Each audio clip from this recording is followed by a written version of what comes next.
Ah,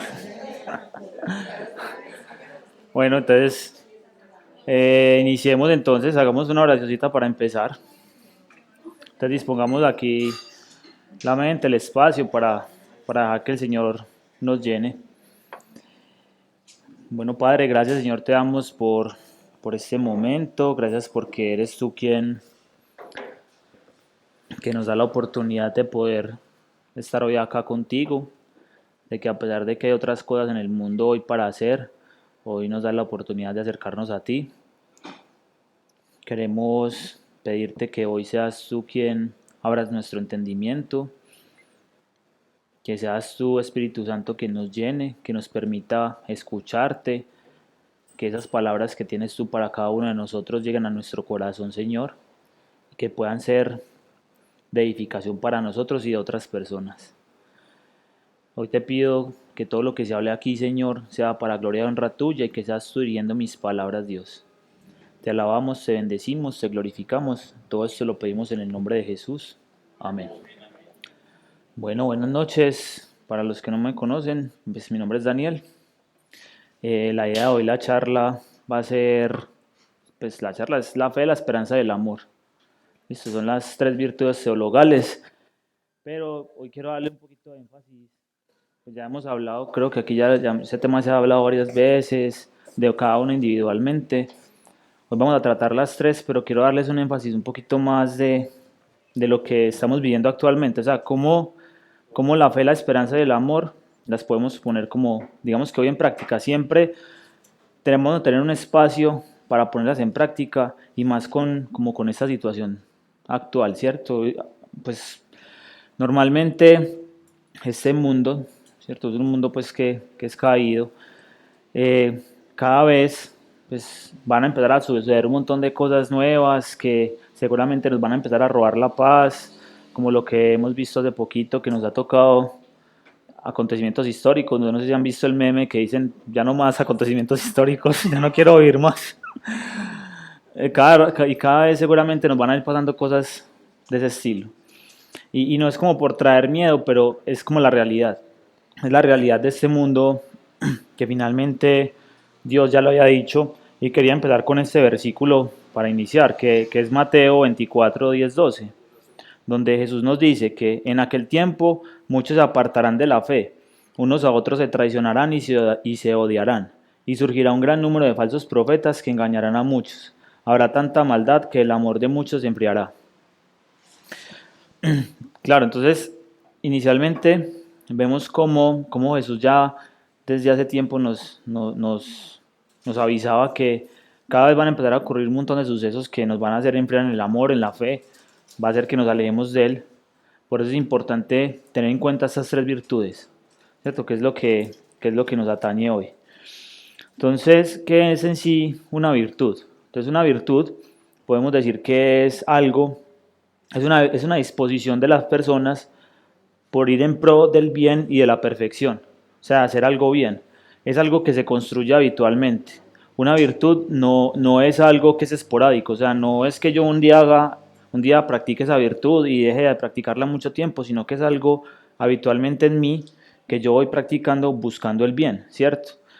¿Qué es lo contrario a la virtud? El vicio. Entonces, ¿qué hace el vicio? El vicio me lleva a practicar algo mal normalmente.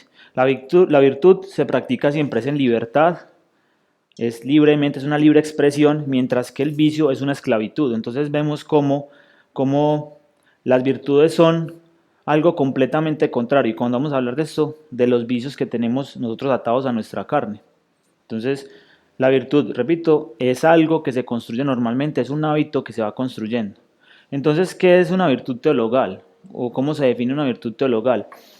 Es, son esas herramientas o esas herramientas del carácter o valores y actitudes de nuestro carácter que nos permiten actuar como hijos de Dios.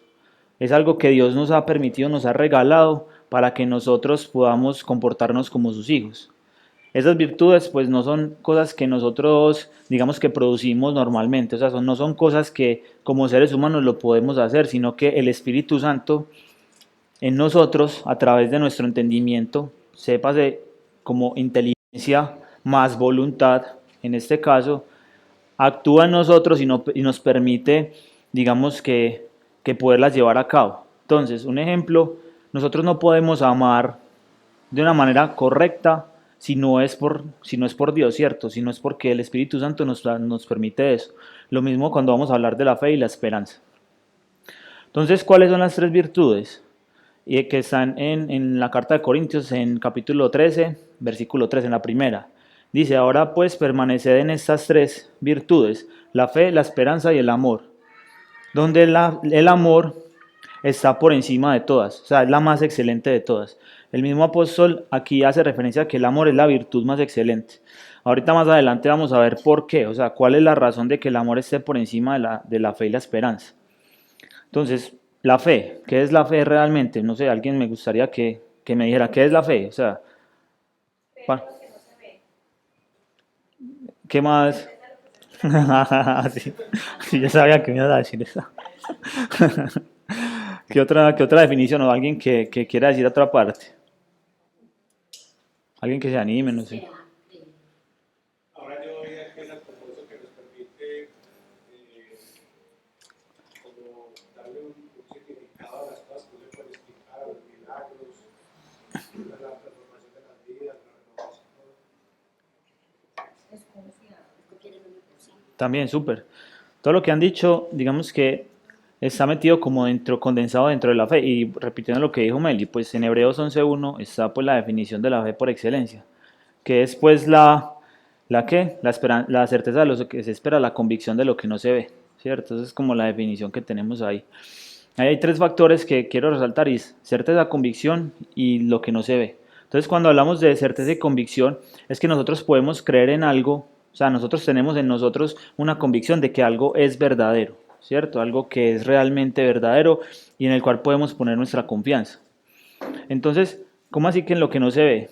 Y preparando la charla, Dios me mostró algo muy, pues, muy revelador. La verdad nunca lo había mirado por ese lado, pero en Juan, en Juan 1.18 dice que a Dios nadie lo ha visto nunca. Nunca. El Hijo unigénito que es Dios y el que vive en unión íntima con el Padre nos lo ha dado a conocer. Entonces, relacionando lo que no se ve, claro, nosotros no podemos ver a Dios. Sin embargo, digamos que a nosotros se nos revela a Dios a través de su único Hijo Jesucristo. Entonces a través de Jesús es que podemos ver a Dios, por eso nuestra fe está puesta en Jesús. Por eso cuando nosotros ponemos nuestra fe en Jesús es que poner nuestra fe en Dios, porque Él dice que el único camino para poner nuestra fe es Él, que el único camino para llegar al Padre es Jesús. Entonces, siguiendo como esa línea, la fe tiene como tres pasos importantes.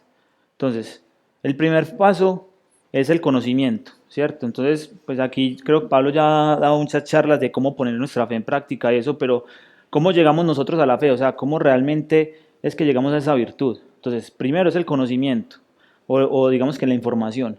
Nadie puede poner su fe en Jesús si nadie le ha hablado de Jesús. O sea, nosotros todos escuchamos alguna vez de quién era Jesús, qué hizo, nos contaron del Evangelio y nos pareció interesante, ¿cierto? Entonces, escuchamos. Mucha gente escucha, pero no le pone ni atención. Entonces, el primer paso es el conocimiento, la información. El segundo paso es el asentimiento. ¿Qué quiere decir? Que nosotros esa información de la que escuchamos creemos que es verdad. Entonces a nosotros nos dijeron de que Jesús era nuestro Señor y Salvador y que hizo tal cosa y tal otra. Nosotros creemos que es verdad y digamos que ese es el segundo paso. Entonces, primero, la información. Segundo, creer que lo que se nos está presentando es cierto. Y el último paso es la confianza. La confianza, digamos que aparte de las otras dos, es algo de la voluntad. Mucha gente se le presenta, digamos que se le presenta todo esto, se le presenta a Jesús. Hay gente que ve que es verdad porque tienen la información, es corroborable todo eso, sin embargo mucha gente no cree, pues decide no confiar. Se quedan hasta ahí y dicen, no, yo no confío en esto. Entonces digamos que ahí está, eso es lo que se configura como decir el paso de fe, ¿cierto? Es como el paso de fe que dicen. Porque finalmente esto no es una fe que es ciega, o sea, nosotros no creemos ciegamente en algo porque sí, que es lo que nos dice mucho el mundo. ¿Es que ustedes tienen una fe ciega? No, la fe de nosotros es una fe que es muy demostrable en muchos puntos de vista y aparte de que es una fe que tiene, pues, es experiencial con el Señor. Entonces, la confianza es tan importante como conocer las demás. Lo que pasa es que ya la confianza está desde mi ser, o sea, desde que yo decido seguir y poner todo, digamos que todas mis fuerzas en seguir esa fe pues, en depositar mi confianza en esa fe o en esa creencia que sé que es verdadera. Entonces la fe tiene varios aspectos. Entonces podemos hablar que la fe es una fe que es sencilla, ¿cierto? Una fe sencilla es que no está muy adornada de cosas.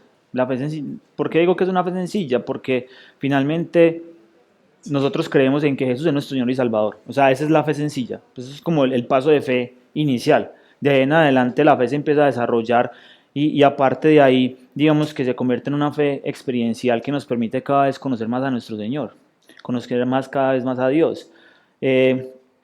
Digamos que en este caso la fe siempre se va a ver retroalimentada. O sea, la fe no es una fe estática que yo puse mi fe en Dios, puse mi fe en Jesús y esa fe se quedó ahí quieta. O sea, sino que esa fe cada vez va a ir, o sea, yo pongo mi fe en Dios y esa fe se va a ver respondida por Dios y va a hacer que vaya creciendo. O sea, no va a ser algo que entonces ya puse mi fe y bueno, ya que pase lo que sea, no. Va a ir creciendo a medida que yo voy teniendo una experiencia con Dios, a medida que yo voy conociendo a Dios, mi fe va a ir creciendo mucho más. Aparte de que la fe también tiene que cambiar mi vida, o sea, la fe no es una fe que se debe mostrar, porque creo que es un punto muy, muy importante que hay que resaltar y es que nosotros debemos mostrar a través de las obras nuestra fe. Y creo que a veces es algo que nos falta mucho, pues o sea, yo lo digo desde mi ser, ¿cierto? Seguramente ustedes sí lo han hecho mucho mejor que yo, pero yo siempre digo, a mí me falta mucho más a través de las obras mostrar cuál es la fe mía, realmente. Finalmente el apóstol Santiago nos dice en la carta que yo te muestro mi fe a través de mis obras. Entonces, todas mis obras tienen que dar un fruto, donde muestre que yo en donde deposité mi fe. Aparte de eso, la fe es una fe objetiva, o sea, no es algo subjetivo que está como en el aire. Y lo relaciono con lo que les decía ahorita, con una fe sencilla. Es objetiva, ¿por qué? Porque tiene un objeto en el que yo pongo mi fe y es Jesús. O sea, es algo que es tangible. O sea, no es algo como que, uy, la fe mía está en qué sabe qué, o en algo como en los pensamientos, algo así como que no se puede reconocer. La fe de nosotros está en Jesús, entonces es una fe objetiva. Aparte de eso, es una fe que es razonable. O sea, eso es algo que quiero recalcar y es que en la fe de nosotros no es una fe irracional. Nosotros obviamente llegamos a Jesús por X o Y motivo, porque tuvimos un problema en nuestras vidas, porque Dios nos rescató y a partir de ahí digamos que nos atrajo a Él, ¿cierto? Dimos ese paso y nos acercarnos a Él. Pero eso no quiere decir que la fe se queda solamente en eso. Digamos que mi experiencia con Dios durante ese tiempo, yo cuando llegué a Dios pues me cuestioné muchas cosas y me empezaron a cuestionar muchas cosas de la fe. Pero digamos que una cuestión que tenía, bueno, yo porque creo, o sea, porque creo que Dios existe, ¿cierto? Porque creo que Dios existe, porque creo que Jesús sí estuvo acá. Alguien una vez me preguntó, alguien una vez en una discusión en el trabajo me decía, no, es que Jesús nunca existió, eso es un invento ahí. Y yo no sabía cómo responderle, me quedé pensando, yo cómo le respondo a este man. Pues yo cómo le decir, sí, eso está en la Biblia, pues claro, pues es que nosotros tenemos fe en la Biblia, pero racionalmente, pues alguien te puede decir, sí, pero es que la Biblia la pudo haber escrito cualquiera y se pudo haber inventado todo eso. Entonces desde ahí me empezaron a salir un montón de cuestionamientos, pues para bien, porque aprendí que al cuestionar mi fe encontré muchas respuestas que hacían que mi fe se afianzara más y supiera que realmente es una fe verdadera, no es algo que como dicen por ahí, es que se lo inventaron por allá Constantino, le dio por llegar a reunir una gente y escribir unos tratados ahí, etcétera, etcétera, inventarse los evangelios. Y muchos cristianos se quedarán, uy, me corcharon con eso y se quedan ahí como sorprendidos, pero me gustó como empezar a indagar y entender todos esos cuestionamientos de dónde salen y saber que todo tiene una respuesta, o sea, que no son solamente, no es solamente, digamos, que la Biblia ahí escrita como con toda su sabiduría, sino que también hay cosas que a través de la historia, a través de, digamos que métodos científicos y muchas cosas a través de la filosofía, etcétera, se pueden explicar. Entonces, eso me ha ayudado mucho como a fortalecer mi fe, o sea, a afianzarla. Es más, Hace poco estuve haciendo un curso de apologética, curso virtual, que me pareció muy interesante, donde trataban como varios temas y decían que la apologética es la defensa de la fe a través de la razón. Entonces, claro, porque el apóstol Pedro nos dice que nosotros debemos dar razón de lo que creemos, de la esperanza que está en nosotros. Entonces me interesó mucho, lo estuve haciendo y dentro del curso había una parte que decía que la apologética también sirve como evangelismo, o sea, tanto como para evangelizar a los demás, hay personas que se pueden evangelizar a través de eso, así como un método de uno afianzar la fe, porque a veces uno puede tener crisis de fe o pues yo sé que a Pablo no le gusta que uno diga eso, pero uno a veces hay momentos en los que piensa, uy, pues madre, ¿será que es que yo sí estoy haciendo lo que es? O Dios sí. Uno empieza a tener muchos pensamientos, uno igual fuera de eso, la mente que es bien loca y empieza a bombardearlo a uno. La apologética o estudiar estas cosas le sirven a uno como aterrizar muchas de esas propuestas, le permite a uno aterrizarlo y saber dónde está. Entonces, por eso digo que la fe es razonable. Es más, aquí hay un escritor, pues un apologista muy famoso, que se llama Josh McDowell, y él dice lo siguiente: mi corazón no puede regocijarse en lo que mi mente rechaza. O sea, si yo en mi mente creo, o sea, yo en mi mente creo una cosa y la quiero aceptar con mi corazón, empieza a haber como un conflicto interior. Entonces, realmente ahí no se está produciendo una fe sana. Es más, la clase de Biblia pasada, Pablo decía algo muy interesante que lo anoté por acá, que decía: la fe primero opera en la mente y luego echa raíz en el corazón. Cuando baja al corazón es una fe sólida. Por eso, digamos que muchos de esos conceptos son revelados por el Espíritu Santo y hay muchas cosas que son revelación, pero también Dios nos pone a que nosotros también indaguemos un poquito. Y posiblemente hay gente que dice, no, pero es que uno no se debe cuestionar la fe. Pero le vuelvo y repito, o sea, la fe es bueno cuestionarse, o sea, no cuestionar a Dios, no cuestionar a Dios por qué hace las cosas, sino cuestionar la fe de uno, o sea, ¿por qué creo en esto? Dios, ¿cuál fue la razón de que Dios hiciera esto o lo hiciera de esta manera? Y yo les digo 100% seguro que uno encuentra las respuestas, o sea, yo he encontrado las respuestas a muchas de esas preguntas y cada vez Dios me sorprende con cosas nuevas que antes no sabía. Entonces es importante también entender que nuestra fe es razonable y eso es muy bueno tenerlo en cuenta para los tiempos de hoy porque digamos que se ha formado desde hace mucho tiempo, viene como el tema de los ateos de internet, de Facebook, que se informan a través de memes porque la gente tampoco es que lea mucho y a través de memes dicen cosas que entonces uno dice, pero pues esta gente que está hablando y muchos cristianos caemos en la trampa de, uy, este man dijo esto, ¿qué será? Y caemos en la trampa de estar peleando. Y no se trata de defender a Dios, ¿cierto? No se trata de discutir con los demás, sino que se trata también de que uno entienda, entienda que, que lo que uno defiende es la fe. O sea, ¿por qué creo en lo que creo? ¿Cierto? O sea, ¿por qué creo en esto? Y muchos ateos se van a hacer preguntas. Hace poco, bueno, el año pasado una persona me estuvo diciendo que decía que la ciencia y la religión no podían ser compatibles. Y yo le decía, pero ¿por qué no? Ah, que porque es que entre más se sepa, más se va alejando de Dios. Y yo le decía, pues estás muy equivocado, caballero, porque hay un montón y una lista grandísima de científicos cristianos que han sido premios Nobel de física, de química. Es más, la persona que planteó la teoría del Big Bang, que es la más aceptada ahora del inicio del universo, fue George Lemaitre, que es un sacerdote católico. Un sacerdote católico. Está Gregor Mendel, que es el padre del ADN, pues de todo este tema del ADN.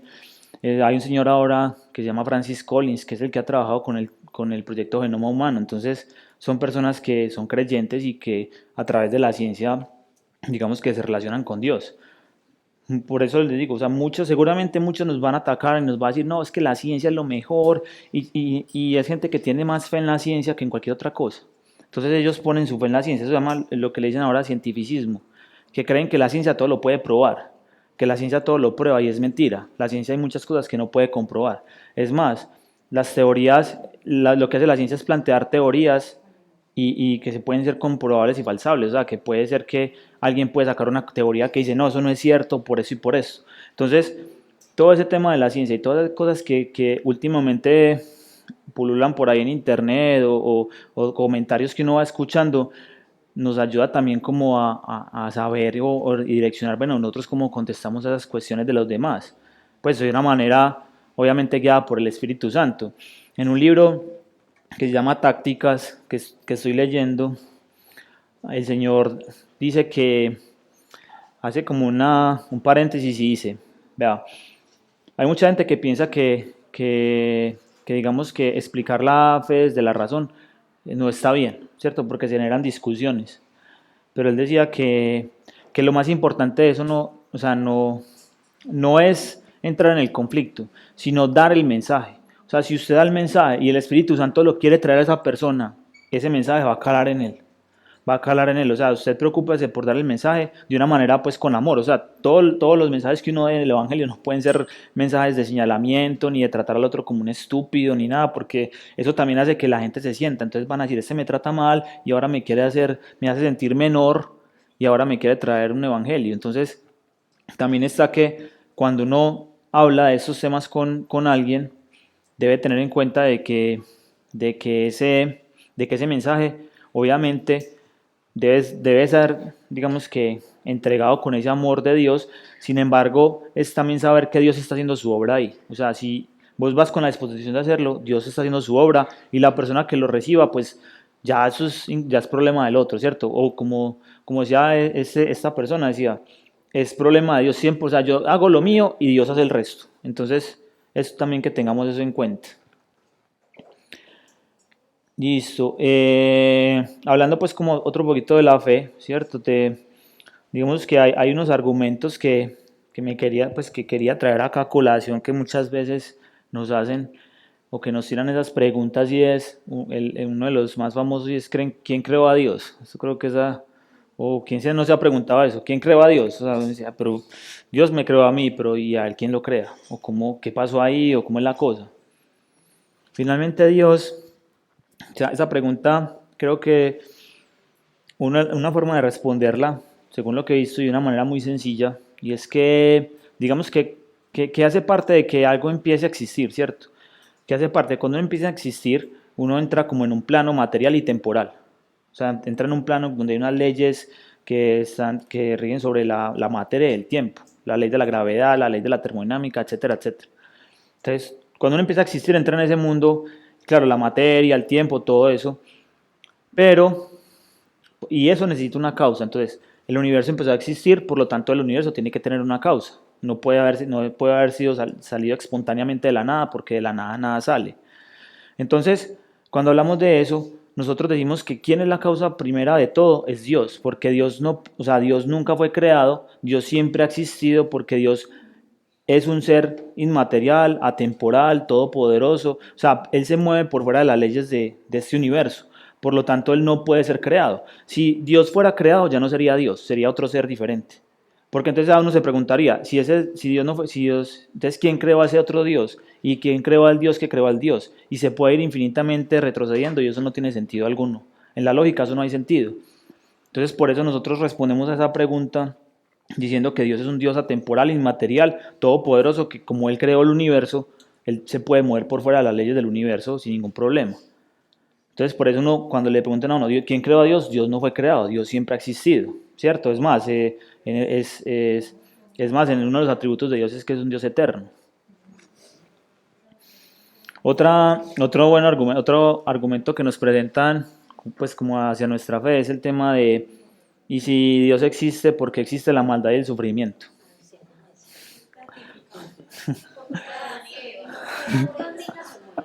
Sí, todo el mundo le pregunta, ay, pero es que si Dios existe, ¿por qué se muere tal persona, tal cosa?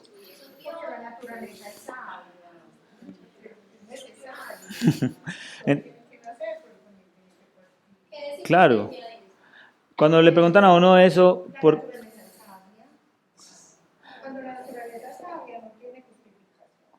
pero sabes que hay un punto ahí muy importante y es que en este tema del sufrimiento, la respuesta sería más por amor. Y ustedes miran, uy, pero eso ¿por qué tan raro? O sea, ¿por qué por amor? ¿Por qué por amor? Porque es que Dios a nosotros nos dio algo que se llama libre albedrío, ¿cierto? ¿Y qué es el libre albedrío finalmente? Que Dios nos permite a nosotros escoger hacer el bien o hacer el mal. Escogerlo a Él o no escogerlo a Él. Entonces, claro, cuando nosotros, pero porque Dios no, si Dios sabía que todo esto iba a pasar, ¿por qué nos dio libre albedrío? Porque el amor no se puede manifestar en la esclavitud. O sea, no, si usted solamente tiene la opción de escoger a Dios, no tiene una libre elección. O sea, usted fue programado para amar a Dios y no más. Entonces no hay amor, no hay un amor libre. Por eso Dios permite el libre albedrío, es para que nosotros, para que el amor que se produzca ahí, sí sea un amor verdadero. Porque usted decide seguirlo a Él. No lo obligan. Aquí ¿quién ama a alguien por obligación? No es amor, no produce nada. Entonces, claro, cuando Dios te da libre albedrío, te permite hacer esas cosas y muchas cosas de las que pasan en el mundo son culpa de quién? De las mismas personas. O sea, es todo. Ah, que tal persona, que mataron a tal persona. Entonces escuchaba un argumento que decían, sí, claro, Dios podría detener esa bala, pero detener esa bala detendría el mal. No, porque usted ya tomó la acción de disparar. Y si Dios le quita la pistola, usted ya tiene la intención de matar a esa persona. Y si Dios le congela el brazo, igual usted ya lo pensó, o sea, ya se produjo su pensamiento del mal hacia esa persona. Entonces usted, o sea, el mal en donde está es en la persona. Entonces tendría que matar a todo el mundo para que no existiera el mal. Por eso, por eso digamos que una respuesta es eso. O sea, Dios nos ama tanto que nos dio la oportunidad de que nosotros lo pudiéramos escoger a pesar de lo que pudiéramos hacer. Y el sufrimiento es una consecuencia de eso, ¿cierto? Es una consecuencia de lo que vivimos. Sin embargo, el sufrimiento no siempre es malo. Lo que pasa es que uno viéndolo desde una perspectiva muy humanista, uno dice, sí, esto es terrible. Pero Dios dice que Él pasa el crisol por el fuego, ¿cierto? Él pasa el oro por el crisol. Él pasa el oro por el crisol. ¿Para qué? Para quitar esas impurezas. Entonces muchas veces a través del sufrimiento o es que nosotros nos acercamos a Dios, muchos de los que están acá se acercaron a Dios, ¿por qué? Porque están en un momento difícil, porque estaban sufriendo por algo. Y el sufrimiento nos hace ser desprendidos, nos quita un montón de cosas que no agradan. Y seguramente a través de eso hay un propósito mayor, o sea, hay un propósito mucho más alto. Es más, nuestro Señor Jesús vino y sufrió en la cruz por nosotros, de manera injusta. Dani, yo quiero compartir algo ahí, haciendo un paréntesis de lo que hablas. Dale, dale. Alguna vez yo estaba leyendo Génesis y yo le decía, pero Dios, ¿por qué puso un árbol? Pues al principio cuando estaba leyendo la Biblia, yo, pero Dios, ¿por qué puso un árbol y dice que no lo coman? Pues uno diría como que puso una cascarita, ¿por qué? Y recuerdo que fui a la universidad y nos explicaban que la norma es lo que hace que nosotros se genere la voluntad. O sea, si un niño no tiene norma, no desarrolla voluntad. Y él nos da libertad. Entonces fue muy lindo porque Dios me explicaba y me decía, es que si no ponía el árbol, tú no ibas a ser libre de escogerlo o no escogerlo. Y me ha pasado particularmente que yo muchas veces le digo a Dios, pero ¿por qué permites que esto pase en mi vida, algunas tentaciones? Y uno le dice, Dios, quítalo, quítalo, quítalo. Y es como, no, ejerce tu voluntad. Finalmente ejerce tu libertad. Sí, súper. Sí, súper. Muchas gracias, Meli. Exacto, claro. Si Dios nos escondiera como las opciones para que nosotros no tomáramos la mala decisión, pues igual, lo mismo, o sea, no nos está enseñando nada. O sea, no, ¿qué aprenderíamos de eso? Nada, porque todo sería tan fácil y todo sería tan fácil de tomar una decisión que es esta siempre. Pero Dios nos va a poner la opción, escoja.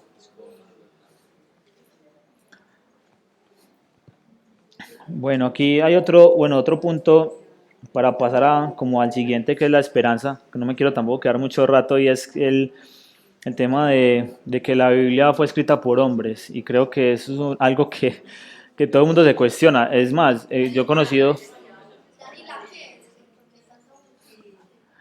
Eh, esa pregunta de que la Biblia fue escrita por hombres, esa afirmación que sale en muchas personas que es más, gente que va a misa lo dice. O sea, he conocido gente que va a la iglesia y dice, es que la Biblia fue escrita por hombres. Entonces yo soy como que, pues, entonces, ¿qué viene a hacer a la iglesia si lo que le están leyendo es la palabra de Dios? Literalmente, que según usted fue escrita por hombres. ¿Cierto? Pues sí, fue escrita por hombres, claro, inspirada por el Espíritu Santo, ¿cierto? O guiada por Dios. Entonces había una vez leyendo un libro, salió un argumento muy interesante que se los voy a leer acá pues lo más rápido posible, pero es que me parece súper importante como compartirlo porque le permite a uno ver la riqueza de lo que es la palabra de Dios. Uno normalmente la ve, pues los libros, el como muy bonito y todo eso, pero detrás de eso, todo lo que tuvo que pasar para que la Biblia la tuviéramos en las manos. Entonces, dice que la Biblia es única, ¿cierto? Y la unicidad de la Biblia dice que tiene una continuidad tremenda. Y les voy a dar unos daticos y es que fue escrita en un periodo de 1600 años, escrito a lo largo de 60 generaciones, escrito por más de 40 autores de todas las clases sociales, incluyendo reyes, campesinos, filósofos, pescadores, poetas, estadistas, eruditos, etc. Moisés, bueno, está Moisés, Pedro, Daniel, Lucas, Salomón, o sea, ahí se pueden dar cuenta toda la cantidad de personas que estuvieron ahí presentes. Escrito en diferentes lugares, en el desierto, en una celda, fuera de eso, en la prisión, fuera de los muros de la prisión, en la isla de Patmos, en campañas militares, etcétera, etcétera, cuando estuvieron en cautiverio los judíos. Escrito en diferentes épocas, escrito bajo diferentes estados de ánimo, unos llenos de gozo, unos de arrepentimiento, otros de tristeza, en fin. Fue escrito en tres continentes y fue escrito en tres idiomas, en hebreo, arameo y griego. Entonces, si ustedes ven toda la mezcolanza de cosas que tiene al tiempo, pero la unicidad del mensaje es lo mismo. O sea, si ustedes leyéndose la Biblia siempre van a ver que el mensaje es el mismo. O sea, no hay como una discrepancia que diga, es que este libro contradice este. Y fueron diferentes autores.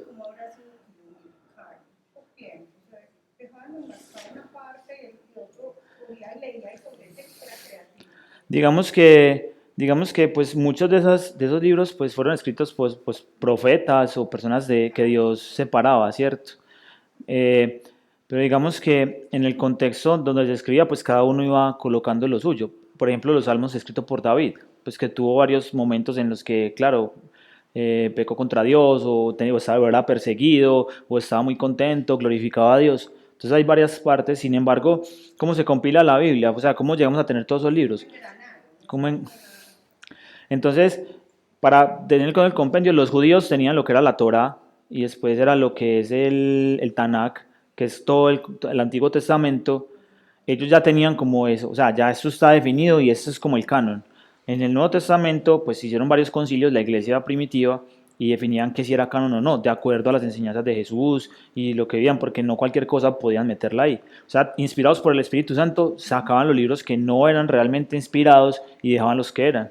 Porque mucha gente va a decir, ay, pues que hay como 40 evangelios más apócrifos, y usted lee esos evangelios y no tienen nada que ver con los otros. Dani, entre los libros se citan, o sea, Ujú. después yo también lo vieron, porque los que tuvieran cita en común no se Claro, y muchos evangelios citan Isaías, citan Salmos, etcétera. O hay otros que, o si ves también, por ejemplo, los evangelios, lo que es Lucas y el evangelio de Mateo fueron inspirados en el evangelio de Marcos. O sea, digamos que entre ellos mismos también, obviamente, como estaban tan cercanos, si alguien escribe algo diferente, decía, uy, no, eso es mentira, ¿cómo vas a poner eso? Entonces eso, o sea, eso también le da como una pureza a la Biblia. O sea, cualquiera podía decir desmentir, eso no está bien. Eran coherentes. Ujú. Dani, Entonces, qué pena que me te la cuchara, es muy bonito ese tema, porque es el libro más cuidado, o sea, fue el primero impreso, el más vendido, el más atacado, pero Dios lo ha cuidado obviamente Ujú. especialmente. Entonces, también está la divinidad que ha sido protegido de forma sobrenatural. ¿Y desde hace cuánto o sea, que hablamos del tiempo en que duró para hacer? Nunca tuvo una modificación a lo largo después de ese tiempo. ¿Y cuál sería la razón para no volverse a modificar? no, porque digamos que, y finalmente creo que hay una parte que dice que no, pues que añadirle a este libro más cosas, etcétera. O sea, creo que hay una parte que especifica que eso no está bien, o sea, añadirle más cosas a este libro, pero lo que dice Meli, o sea, Dios cuidó también su palabra, porque Él se quería revelar a nosotros a través de su palabra, la cuidó también que durante tantos años, pues todos estos siglos, se sigue manteniendo, se sigue vendiendo, se ha protegido, hay en lugares donde no tienen acceso a una Biblia y les llega, ¿cierto? O sea, la divinidad es muy importante, sin eso no hay como ese sentido, pero creo que ese es como el punto más importante de todos. Claro, si es un Dios que quiere revelarse, ¿cómo va a permitir que la palabra no llegue a sus hijos o llegue a las personas que quieren que lo conozcan? Entonces, vean todo lo que tiene la Biblia, tantas cosas y el mismo mensaje, o sea, el mensaje sigue siendo igual. Entonces, como en esa época no existía ni el internet, ni existía el teléfono, hoy vení, pongámonos de acuerdo para decir esto y vos hagamos una conspiración, porque eso siempre dicen, "Ah, es que la conspiración de que es que se unieron para", pero es muy difícil, o sea, es que si ustedes tienen esos datos, eso es imposible, o sea, esa conspiración, ¿quién la va a hacer? No lo hacen ahora, ahora la van a hacer en esa época. Entonces, digamos que en sí nuestra fe desde muchos puntos y hay muchas otras cosas que me gustaría conversar con ustedes, pero lo que los invito es, o sea, cada vez nuestra fe va a ser más atacada, ¿cierto? Eso ya lo hemos visto. Durante todos los años siempre se han perseguido los cristianos, digamos que en Oriente se persiguen de otra manera, se persiguen ya más de encarcelarlos, matarlos. Nosotros aquí en Occidente pues todavía tenemos muchas libertades, sin embargo, ustedes ven cada vez cómo van atacando más nuestra fe, ¿cierto? Entonces es bueno que también nos preparemos y estemos dispuestos a explicarle a los otros por qué. O sea, claro, a través desde nuestra experiencia con Jesús y nuestro testimonio, pero también a través de lo que nosotros podamos hablar y contarles. Listo. Bueno, ahora siguiendo con el otro punto que es la esperanza, ¿cierto? La otra virtud, que es la esperanza. La esperanza eh, está muy conectada con la fe, o sea, prácticamente la una depende de la otra, o sea, son correlacionadas. No se puede excluir la fe ni la esperanza aparte, son dos virtudes que la una, o sea, tanto la una como la otra dependen de sí. Y lo voy a explicar de esta manera, la esperanza, ¿qué es? Es una fe puesta a futuro, ¿cierto? Es una fe proyectada hacia el futuro en las promesas de Dios para mi vida. Entonces, es que yo espero que Dios, ¿cierto?, va a cumplir sus promesas y va a cumplir lo que Él ha dicho. Por eso, si yo tengo fe y no tengo esperanza, mi fe es una fe fría, es una fe inexistente. Y si yo digo que tengo esperanza pero no tengo fe, estoy mintiendo porque finalmente, o sea, la fe es esa raíz, pero también tiene que tener un resultado.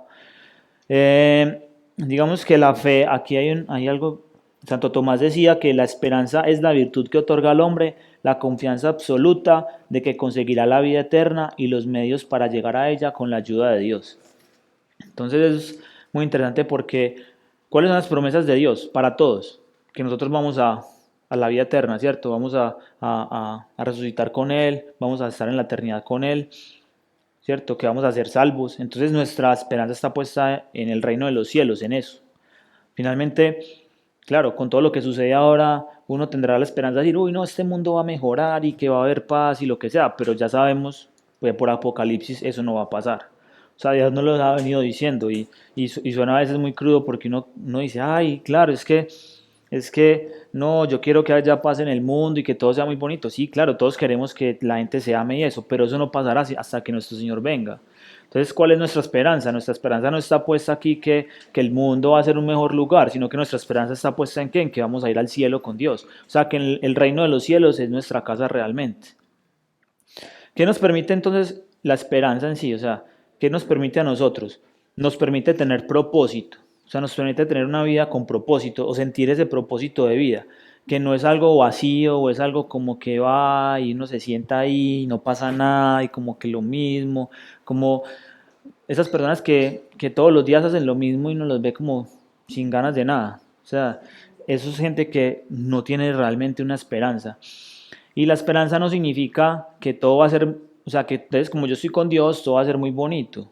No, la esperanza significa que cuando yo voy a estar en los momentos más difíciles, voy a tener un apoyo en el Señor que me va a ayudar a superar esos momentos. Ahorita hablábamos del sufrimiento y todo, o sea, todos los seres humanos, independientemente de la religión o lo que creamos, vamos a pasar por momentos duros. Pero como nuestra esperanza está puesta en el Señor, ¿cierto? Nuestra fe está ahí con el Señor.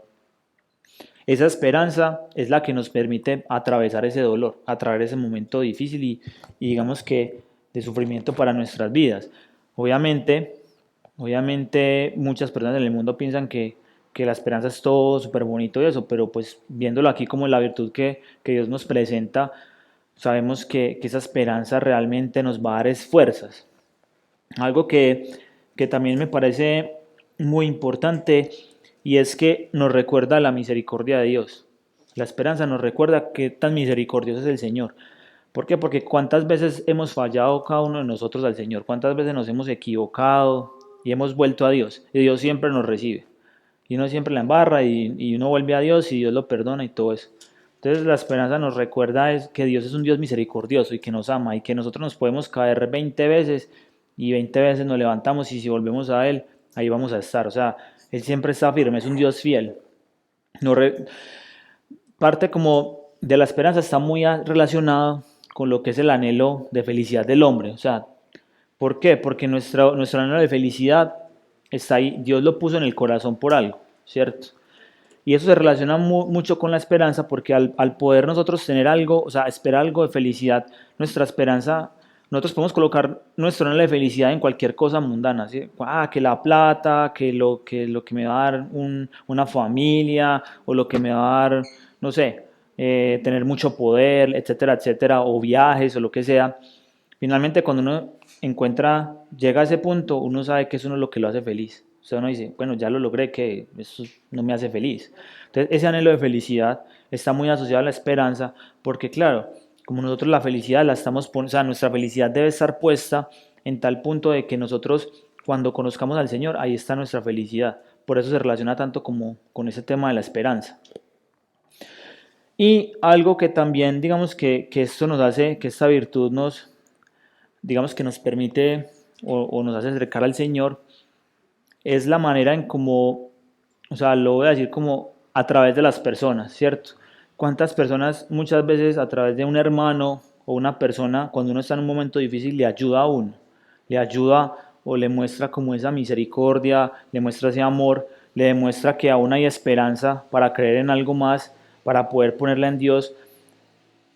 Ese buen samaritano que muchas veces nos ayuda por alguna, o sea, de manera desinteresada, muestra su amor de Dios a través de alguna acción o lo que sea, y nos lleva a acercarnos a Dios o a una persona, lleva a que esa persona pueda tener como una conversión. Esa esperanza, digamos que también a partir de ahí nosotros podemos, digamos que poner en práctica esta virtud, ¿cierto? Cuando nosotros nos acercamos a alguien, ayudamos a alguien de manera desinteresada, le mostramos el camino pues, cuál es el camino de la fe, pero yo digo que aquí la clave, por eso, bueno, les voy a adelantar un poquito de lo que iba a decir más adelante, y es por eso la clave es el amor. O sea, por eso la clave es el amor, y por eso Dios dice que, bueno, el apóstol Pablo dice acá que el amor es la más excelente de todas, porque pues finalmente la fe y la esperanza sin el amor no tienen ningún sentido. Entonces, a través de las personas, o cuando nosotros queremos que las personas se acerquen a Dios, digamos que haciendo esas buenas obras con ellos, podemos también como reavivar esa esperanza. ¿Cuál es uno de los grandes obstáculos de esta virtud en este momento? Y es uno de los que yo veo más grandes, sobre todo, primero es el desaliento o el desánimo espiritual. Claro, pues cuando uno peca, normalmente se desanima y tiende más a alejarse de Dios. Cuando uno cree que está haciendo las cosas bien y la embarra, y entonces, claro, empieza como el desaliento y alejarse de Dios y esa esperanza se empieza a perder. Pero también está cuando, digamos que, y es algo que he visto mucho últimamente, y es el tema de la información, ¿cierto? La información desde el punto de vista de las noticias, y lo voy a decir más como en específico porque mucha gente va perdiendo su esperanza cuando empieza a ver todas estas noticias, estas calamidades día tras día. Yo no sé si cuando empezó la pandemia todo el mundo veía noticias todo el día, pero yo veía un momentico y yo ya estaba desesperado. Yo decía, no, ¿qué es esto tan horrible? Porque siempre te van a mostrar el peor panorama posible, que la guerra en Ucrania, entonces ya se acabó el COVID, ya solo es la guerra en Ucrania, o sea, el COVID ya desapareció. Entonces vos vas a ver la guerra en Ucrania todos los días hasta que pase otra cosa diferente, pero son cosas malas, son siempre cosas que no te llevan como a decir, uy, sí, ve, me siento como, ves, de pronto hay como una opción, alguna cosa, mucha gente a través de eso, y muchos cristianos empiezan a ver y a ver y a ver noticias, y lo que hace es que les empieza a robar esa esperanza que tienen. Yo no digo que uno no esté informado, ¿cierto? Creo que es importante mantenerse informado a toda hora, pues hasta cierto punto, saber qué pasa en el mundo, pues uno no está aislado. Sin embargo, es bueno que nosotros sepamos diferenciar entre estar cayendo todos los días en esas noticias que nos roban la paz, ¿cierto? Que nos roban la esperanza, y más bien ese espacio, más bien dedicarlo a orar, porque la oración, ¿qué hace? La oración hace lo contrario, permite revitalizar esa esperanza en el Señor. Y bueno, vamos a hablar finalmente de la última virtud, que es la virtud del amor, la caridad, pues, o la caridad, pues como también se conoce. Entonces, realmente, o sea, vamos a hacer aquí una cosa, un ejercicio. O sea, el amor lo vamos a dividir en tres partes. O sea, uno como mandamiento, que es el que nos dio nuestro Señor, uno como atributo de Dios y el otro como la virtud. Entonces, claro, como mandamiento, ¿qué hizo Dios? Dios nos dijo, ame, pues primero amar al Señor con todo tu corazón, con toda tu mente y con todas tus fuerzas. Ese es el mandamiento, ¿cierto? De ahí los otros mandamientos, pues lo que decía Jesús lo resumía en ama a tu prójimo como a ti mismo. Entonces, el amor como mandamiento es muy claro. Y mismo Jesús nos dice, el amor es lo que nos distingue a nosotros como cristianos, o sea, es nuestro distintivo por excelencia. Él dice, ámense los unos a los otros como yo los he amado, y por eso los van a distinguir a ustedes, porque se aman entre ustedes. Entonces, digamos que como mandamiento es entender que es una distinción muy importante. Como atributo de Dios, Dios obviamente tiene una cantidad de atributos muy grande, pues tiene muchos, aquí pues no me acuerdo de todos. Sin embargo, hay algo que creo que se ha confundido demasiado, y es que en la Biblia dice Dios es amor, ¿cierto? Juan dice Dios es amor. Sin embargo, mucha gente tiende a malinterpretar que Dios es amor, y ustedes creen que Dios es un Dios alcahueta. Que entonces, claro, como Dios es amor, yo puedo hacer lo que a mí se me dé la gana porque Dios me ama, como la mamá que permite que su hijo haga lo que quiera. Sin embargo, Dios es amor, pero Dios también es justo. Y cuando hay justicia, ¿cierto? Cuando hay justicia, esas cosas que están mal hechas, pues a Dios no le gustan. Dios es santo y va en contra de va en contra de esos otros atributos de Dios. Por eso el amor de Dios siempre está en armonía con los atributos de Él, con todos. Todos los atributos de Dios siempre están en armonía los unos con otros y no se pueden contradecir. Y entonces aquí, bueno, llegamos al amor como virtud, ¿cierto? A la caridad. Entonces, ¿qué es la caridad? La caridad es el amor de Dios, es como el amor de Dios que me permite a mí amar a Dios y amar a los demás. O sea, llegar a un estado sobrenatural del amor que yo no puedo producir por mí mismo. O sea, yo no puedo, ese amor que Dios me da a través de la caridad, yo no lo podría producir. Desde mi ser no lo puedo hacer. Entonces, por eso el amor, la caridad, que en este caso se traduce igual que el amor ágape, pues que es el otro, es como una forma de símil. Entonces, ese amor desinteresado, muchas veces desde mi corazón egoísta no lo puedo hacer. Por eso la caridad es esa capacidad que Dios me da de amar a los demás y de amarlo a Él. Entonces Dios es tanto eso que hasta Él mismo nos produce el amor para amarlo a Él, porque nosotros no somos capaces de amarlo como es. Y yo no digo que vamos a llegar a esa perfección del amor porque somos seres imperfectos, pero sí en nuestro amor va a haber ciertas cualidades que nos va a permitir amar como Él quiere que amemos. Por eso ahorita les decía que como esta es la virtud reina, finalmente el apóstol Pablo decía que la fe, la esperanza, el amor y el más excelente es el amor. Hay varias razones. Una es la fe y la esperanza. Cuando nosotros muramos, la fe y la esperanza se acaban, o sea, eso ya deja de existir, ¿cierto? Porque ya podemos ver a Dios, ya la esperanza pues la vemos realizada. Entonces, ¿qué sigue? El amor. Y como les decía ahorita, el atributo de Dios es amor en su esencia. Entonces vamos a estar realmente con Él. Entonces ahí, por eso el amor va a permanecer siempre. Es más, en la misma carta de Pablo dice, el amor siempre existirá, o sea, siempre permanecerá. Entonces es una de las razones. La otra razón es que la fe y la esperanza se articulan a través del amor, o sea, es como que lo une todo. El amor une la fe y la esperanza. El mismo apóstol Pablo dice en la carta a los Corintios que él puede tener una fe tan grande que traslade montañas, y si no tengo amor, nada soy, de nada me sirve.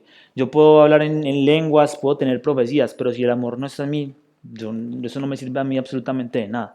Lo mismo, o sea, yo puedo tener una fe tremenda, pero si en mí no está ese amor que lleva a que esa fe se realice, no tiene sentido. Lo mismo la esperanza. Finalmente, y como los ejemplos que les comentaba ahora, tanto en el tema de la fe como la esperanza, si ustedes notan que el amor es crucial para que yo pueda, por ejemplo, desde mi fe, mostrar por qué creo en el Señor. El amor es crucial para que esa esperanza que está en mí se mantenga viva. Y al unirlos, finalmente esto desemboca, o sea, tanto lo alimenta como que, o sea, es tanto que las alimenta como que la fe y la esperanza llegan al amor nuevamente. O sea, es como un círculo. El amor las alimenta, pero finalmente la fe y la esperanza llegan nuevamente al amor. Por eso digamos que es la virtud por excelencia, o sea, la virtud más grande que tiene. La virtud reina, como se le llama. Digamos que, bueno, como para ir cerrando, ¿cuáles son? Me gustaría que de pronto alguien me regalara como, cómo es el amor de Dios, o sea, que me dieran una característica del amor de Dios. ¿Cómo es el amor de Dios? Maternal, Maternal. incondicional. Una pintura aparece así. Me abraza una persona y un raso. Es como una mujer, un raso es como un hombre que tiene dos amores. Ah, ok. Ok. O sea, es como, o sea, La figura de la gallina que aguarda a sus pollitos del frío y del peligro e incluso prefiere sacrificarse a sí mismo. ujú, excelente. Es incondicional. Ujú, No aumenta ni disminuye, siempre es. ok, súper. Tú amas, siempre te va a amar infinitamente. En el chat dicen que libre y eterno. Ok, súper. Constantemente busca hacer lo bueno a alguien. Ok.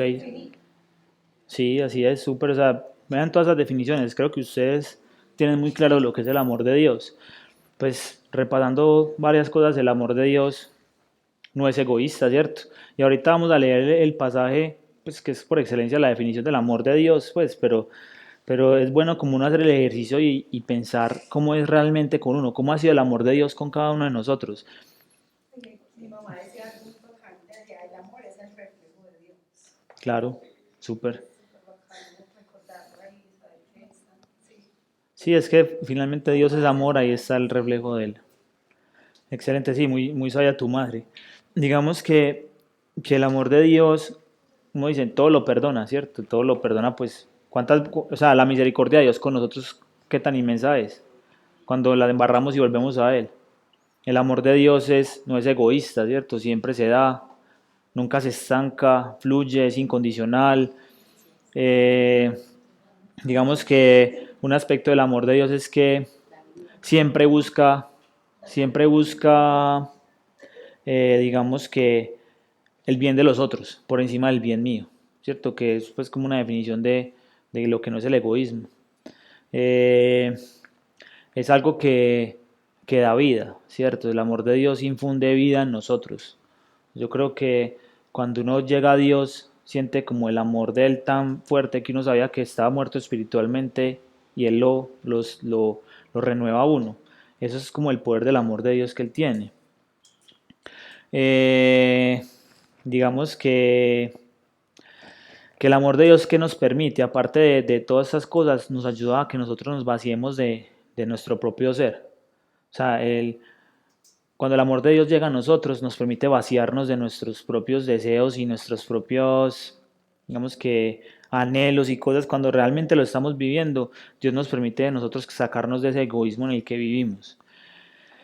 ¿Y cómo lo podemos, digamos que entonces, definir en sí? O sea, de hacer ya una definición completa, y ahí sí me gustaría que alguien me ayudara leyendo en la carta a los Corintios, en la primera, en el capítulo 13, creo que es el versículo 7.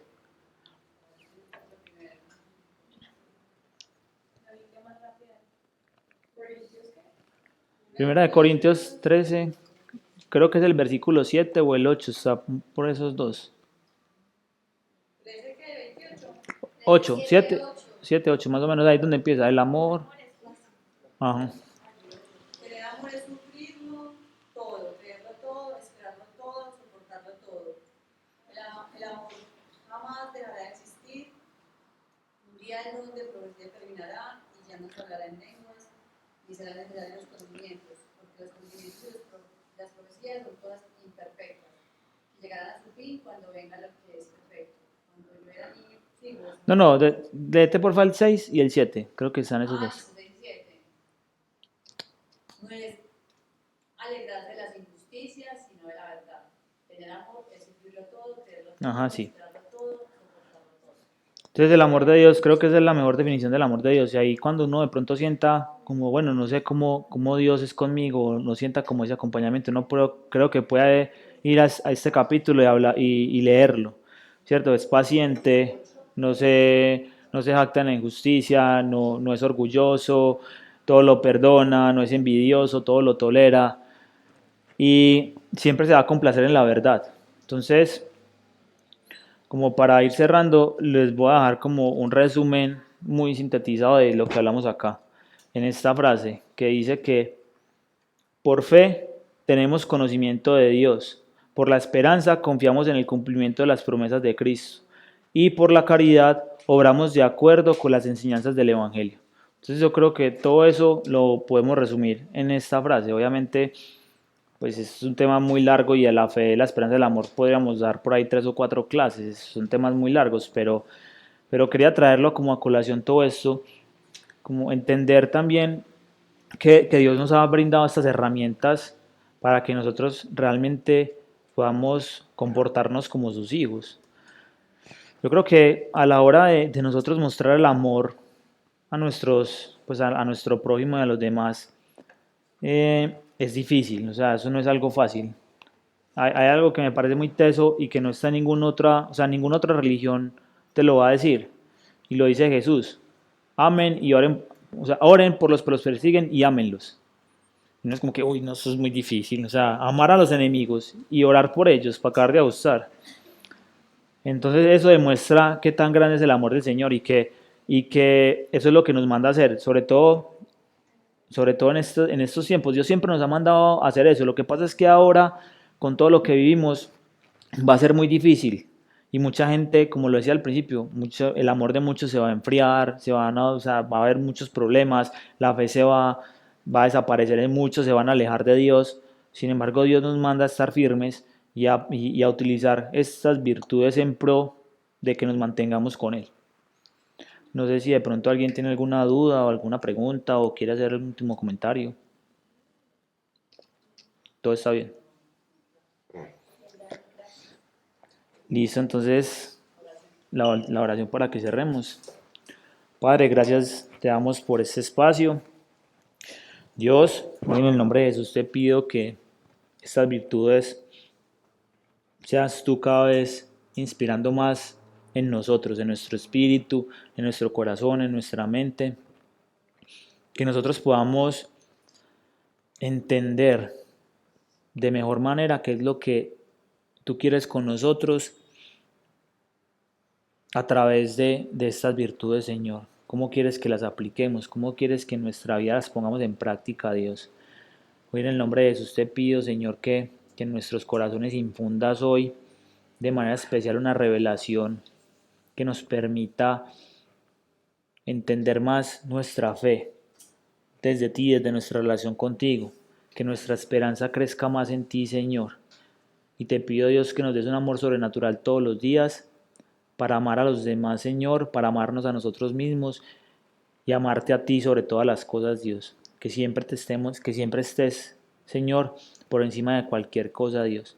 Yo te pido, Señor, que perdones, Señor, todas esas veces que hemos dejado de amarte, Señor, que te hemos olvidado, Señor, y que muchas veces hemos puesto más la atención en otras cosas que en ti.